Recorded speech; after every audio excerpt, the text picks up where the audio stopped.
This is my Clear Creek native azalea, native or deciduous azalea. Now these flowers right here are not like traditional azaleas in that they don't, I feel like regular azaleas just have those big fat flowers that are kind of separate from one another, whereas these they come out in clusters, or I forget the word for it. It's there's a word for it, how this particular flowering habit, but it looks like this burst of fireworks in my opinion. That's why I love these, but obviously the scent is really more why I am growing it. I have another native azalea called Gibraltar that I'm pretty sure will bloom this season.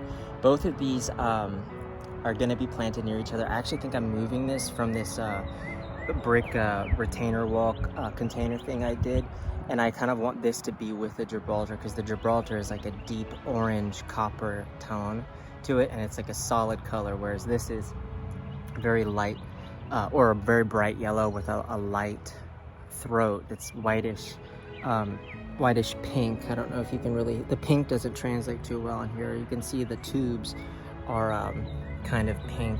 I don't know if you can see on there too well, but yeah, it's got like a pinkish kind of white throat with a very bright light yellow flower, and I love yellow flowers anyway. So one of the things that I love the most about kind of where I live here in the South, there's a lot of things that I feel like a lot of people do, so it's like at this time of the year you see it everywhere you go, and azaleas are one thing that a lot of people around here do.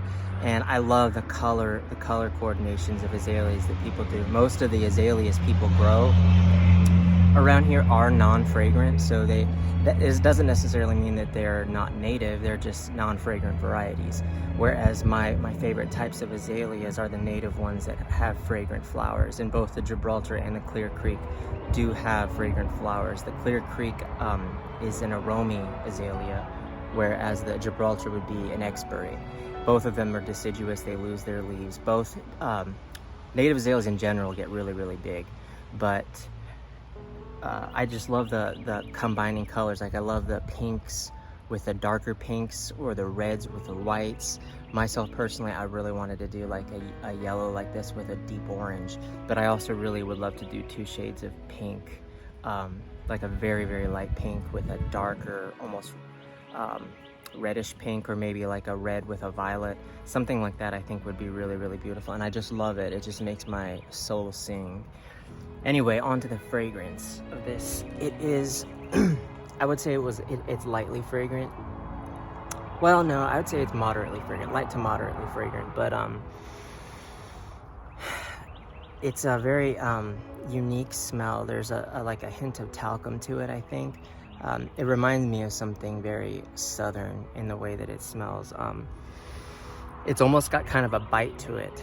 That kind of it's more of the at the base, I think, rather than at the heart.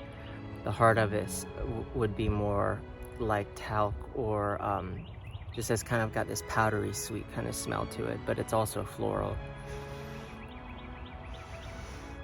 I absolutely love the scent of this. But yeah, this is the Clear Creek azalea, and I can't wait till this grows bigger. These flowers are absolutely magnificent. I hope that you're seeing them well on camera. Anyway, this is the Clear Creek azalea, and yeah, thank you for watching.